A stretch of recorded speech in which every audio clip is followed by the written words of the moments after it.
আসসালামু আলাইকুম। যে কোনোদিন মিষ্টি বানায়নি সেও কিন্তু এই গুঁড়া দুধের মিষ্টি বানিয়ে খেতে পারবেন। খুবই নরম তুলতুলে, রসে ভরা, একদম পারফেক্ট হয়েছে।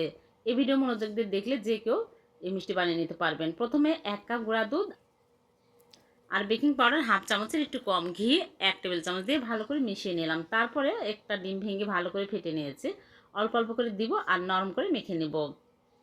একটা ডিমের একটুখানি বেঁচে গেছে, এখানে বড় সাইজের ডিম ছিল। ৫ মিনিট পর আমি হাত ধুয়ে হাতে ঘি লাগিয়ে নিয়ে এরকম করে ছোট ছোট করে গোল করে মিষ্টি শেপ দিয়ে নিচ্ছি। যে কোনো রকমের মিষ্টি বানিয়ে নিতে পারবেন। সবগুলো মিষ্টি আমি মসৃণ করে বানিয়ে নিয়েছি। চিনি শিরা তৈরি করবো, এর জন্য চুলায় প্যান বসে ১.৫ কাপ চিনি আর পানি দিয়ে দিচ্ছি ৪ কাপ। পানি কিন্তু বেশি দিতে হবে। তারপরে এলাচ ৩টা দিয়ে বলক তুলে নিব। একটা বলক ওঠার সাথে সাথে মিষ্টিগুলো দিতে হবে।